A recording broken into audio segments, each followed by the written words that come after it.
Amara stared at the red-stamped legal notice on her kitchen counter for 10 minutes, but the words didn't need to be read. She felt them, a physical weight pressing down on her chest. It wasn't just an eviction. It was the final decree, signed by her own blood, Uncle Silas Bennett. For years, Amara had lived in the shadow of the main house, hearing the laughter of the cousins she helped raise, while she ate her own meals in silence. To them, she wasn't the girl who sacrificed her youth to be their surrogate mother. To the Bennetts, she was the disgrace Silas hid when important guests arrived. Then came the sound that broke her heart completely. Her 2-year-old daughter, Zora, tugged on her jeans, holding up a frayed teddy bear. "Go to Big House, Mommy. See Uncle." Zora didn't know that Big House was where Silas had just declared her existence a stain on the Bennett legacy. Amara looked at her daughter's hopeful face and realized she could no longer hide in the shadows. She didn't want to return to a table where she was served judgment instead of love. But for Zora to have a future, Amara had to face the man who thought he still owned her destiny. Stories like this remind us how unpredictable life can be. If you enjoy deep, emotional stories, subscribe and hit the bell, because this one is far from over. The silence in Amara's small kitchen felt heavier whenever she looked at her hands. They were the hands of a woman who had spent more time building someone else's life than her own. As she watched Zora sleep, her mind drifted back to the halls of the Bennett estate. She was only 16 when Uncle Silas took her in after her parents passed away. But the room he gave her came with an unwritten contract. She wasn't just a niece, she was the solution to his busy schedule. Julian was 6 then, and Nia was barely 3. While Silas and his wife Alina were out at galas, Amara was the one sitting on the playroom floor, patiently teaching Julian to tie his laces. She remembered the smell of crayon wax and the sound of Nia's toddler laughter as they spent hours coloring. The years blurred into a cycle of school runs and scraped knees. When Julian got his first fever that lasted 3 days, it wasn't Alina who sat by his bed. It was Amara. She missed her own high school prom because Nia had a recurring nightmare and wouldn't stop crying unless Amara held her hand. At the time, she didn't mind the sacrifice. She believed Silas when he said family looked after each other. She thought that by pouring her heart into his children, she was earning a permanent seat at their table. Everything changed the summer she turned 24. The news of her pregnancy hit the Bennett household like a physical blow. She still remembered the look on Silas's face in the study, the same study where she had once helped him organize his business taxes. He didn't ask if she was okay. He only spoke about the optics. He told her she had been a useful girl, but that her lack of discipline was now a liability to the Bennett name. The children she had raised were suddenly ushered away from her, as if her condition was a disease they might catch. The transition from the heart of the home to a ghost in the hallway happened in less than a week. The air inside the Bennett mansion was thick with the scent of roasted turkey and expensive perfume. Amara stood at the edge of the dining room, her fingers curling tightly around Zora's small, warm hand. The chandelier cast a harsh light on the polished mahogany table, where the rest of the family sat like statues in a museum of forced perfection. She had spent years preparing these very meals. But today, she was not the architect of the evening. She was the intruder. Silas sat at the head, his posture rigid. Aunt Alina was a study in practiced avoidance. Julian and Nia, the cousins Amara had held during thunderstorms, sat opposite her, their warmth replaced by a cold, clinical distance. "Please sit," Silas said.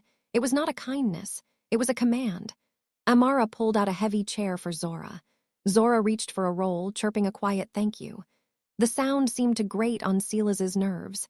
He winced, looking at the child with profound distaste. The meal proceeded in silence until Zora accidentally knocked over a small glass of water. The sound of the glass hitting the wood felt like a gunshot. Silas slammed his hand down, making the plates rattle. "A Bennett table is a place of order," Silas said, vibrating with suppressed rage, looking directly at Amara. "It is not a place for things that do not belong." Amara Bennett sat upright, meeting his gaze with a steadiness that surprised him. The mess isn't the water, Uncle, she said softly. Silas pushed his chair back, the screech of wood against marble sounding like a scream. The rest of the family froze. He didn't look like a patriarch. He looked like a man losing control of his power. You have always been a guest in this house, Silas roared, towering over the table. Even when you were a child, I gave you a roof and I gave you a name that carries weight in this city. And how did you repay that? By bringing a fatherless child into my home. Amara felt a sharp sting, but she didn't blink. She felt Zora's small hand tighten around her thumb under the table. I worked for everything I had in this house, Amara said, her voice calm and clear, a stark contrast to his. I raised Julian. I raised Nia. I ran this household while you were building your empire. I wasn't a guest, I was the glue. Silas let out a mocking laugh. You were a servant we felt sorry for. Do not confuse your utility with your value. He turned to the rest of the table, demanding loyalty. Julian remained frozen, staring at his shoes. Nia's head was bowed so low her hair shielded her face. I'm done being patient, Silas continued. I am selling the back house. I want you and that child out of my sight and off my property by morning. You are no longer a Bennett. You are a stranger. Amara stood up slowly. She looked at the luxury surrounding them, the gold plates, the velvet curtains, and realized it all looked like cardboard. It was a stage set. You speak a lot about legacy, Uncle, Amara said, walking toward the foyer. But a legacy built on cruelty is just an expensive cage. I walked into this house with a heart full of love, and I'm walking out with the only part of it that was ever real. As the heavy front door clicked shut behind her, she didn't feel like a victim. The ties were cut. The walk back to the small apartment in the guest house felt like traversing a battlefield. But once inside, as Zora fell asleep, Amara's real day began. For the past 2 years, while Silas was busy maintaining the appearance of wealth, Amara had been building a ghost. She had used her background in managing the Bennett estate's logistics to spot the cracks in their foundation. She saw the unpaid property taxes Silas hid behind lifestyle loans. In the quiet hours between midnight and dawn, Amara had taught herself distressed real estate and tech-integrated property management.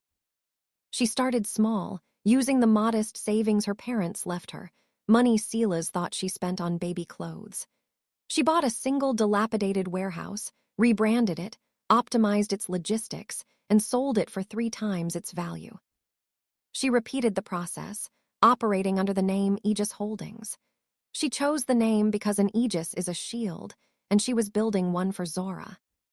Tonight, the data on her screen wasn't just showing profit margins. It showed the Bennett family's ruin. 6 months ago, Aegis began purchasing the secondary debt of the Bennett estate. Silas had leveraged everything to fund failed tech investments, confident his name would protect him.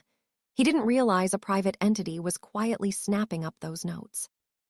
The development deal Silas had bragged about at dinner, the one that required her eviction, was his last-ditch effort to save himself. What Silas didn't know was that Aegis Holdings had just blocked that developer's funding by outbidding them for the surrounding infrastructure. Silas wasn't just losing a niece. He was losing the ground beneath his feet. Amara typed a short, clinical email to her lead attorney. Execute the final purchase of the primary mortgage for the Bennett estate. Send the notice of transfer by 9:00 a.m. tomorrow. She closed the laptop. Tomorrow, she would return the favor. She wasn't just a single mother with nowhere to go. She was the woman who now owned the air he breathed. The morning after the decree, the Bennett mansion was buzzing.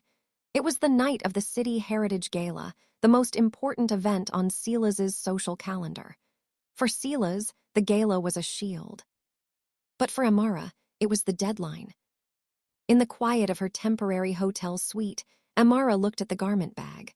Putting on the custom midnight blue silk gown felt like donning armor. The exhaustion was gone, replaced by a cold, sharp focus.